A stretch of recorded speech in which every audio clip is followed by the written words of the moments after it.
সারা দেশে যখন নির্বাচনী প্রচারণার ব্যস্ততা, মিছিল, মিটিং, মাইক আর ভোটের স্লোগানে মুখর জনপদ, ঠিক তখন রাজবাড়ির কিছু গ্রাম যেন অন্যরকম। এখানে নেই প্রচারণা, নেই পোস্টার বা মাইকের শব্দ।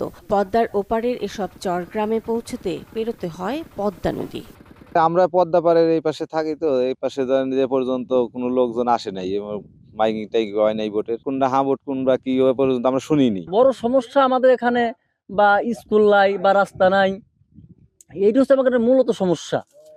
তা আশা আছে আমাদের এরকম যদি বা কোনো সরকার আসে, সেটা যদি আমার বা স্কুল বা রাস্তা বা এরকম একটা কিছু করে দেয়, তাহলে আমাদের বা চরের লোকের জন্য আমাদের বা অনেক সুযোগ সুবিধা বা ভালো হবে। বলি যে ধানের শীষে ভোট দাও, তাহলে ধানের শীষে ভোট দিবে।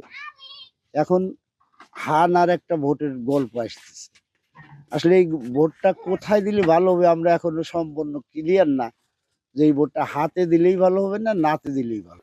রাজবাড়ী সদর উপজেলার চর কাঠুরিয়া, চর বহরা, মৌকুড়ি, আমবাড়িয়া ও চর আমবাড়িয়া। এছাড়া গোয়ালন্দ উপজেলার রাখালগাছি, কুশাহাটা এই গ্রামগুলো পদ্মা নদীর ওপারে অবস্থিত। এখানে আসতে হলে সারা বছরই ভরসা নৌকা। দুর্গমতার কারণে সহজে পৌঁছতে চান না প্রার্থীরা। মনে কোনো অবহেলিত চর এটা, ওই ভোটের সময় আসবি আর ভোট ফুইরে গেলে আর আসবি না, আসবি যে 6 মাস বাদে একদিন আসবি, না আসবি এই। হ্যাঁ না কি ভোট এগুলো তো আমরা বুঝি সুঝি না। এখন যা লাগবে ভোট দিবে, এখন যেটা ভালো লাগে সেটি দিয়ে আসবো ভোট। মানুষ আসে ইলেকশনের সময় বললি ঘরে আমাদের ভোট দেন, আমরা স্কুল দিয়ে দেবো, অতি তাড়াতাড়ি স্কুল দিয়ে দেবো।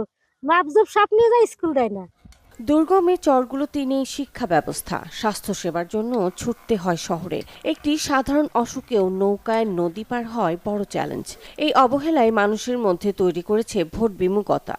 কথাটা সঠিক যে প্রশাসন অথবা রাজনৈতিক নেতৃবৃন্দ চরাঞ্চলে কম আসে, আর যেখানে জনবসতি কম সেখানে কম আসে। বর্ষা মৌসুমে তো নৌকা ছাড়া চলতেই পারে না। এই বাস্তবতায় আমাদের যে রাজনৈতিক নেতা বলি আর পলিটিক্যাল প্রশাসনের লোক বলি, এরা এখানে ঠিক সেইভাবে তারা আসে না। সুধী সমাজ বলছে চরাঞ্চলে রয়েছে উন্নয়ন বৈষম্য, তার শিক্ষা ও স্বাস্থ্য সেবা থেকে বঞ্চিত। প্রশাসন ও জনপ্রতিনিধিদের এই বিষয়টি দেখার দাবি। Desk report, channel 24। বিদেশ থেকে দেশে রেমিটেন্সের টাকা আসে নিরাপদে। তাই আজই আপনার আপনজনকে বলে রাখুন, রেমিটেন্সের টাকা যেন শুধু নগদেই পাঠায়।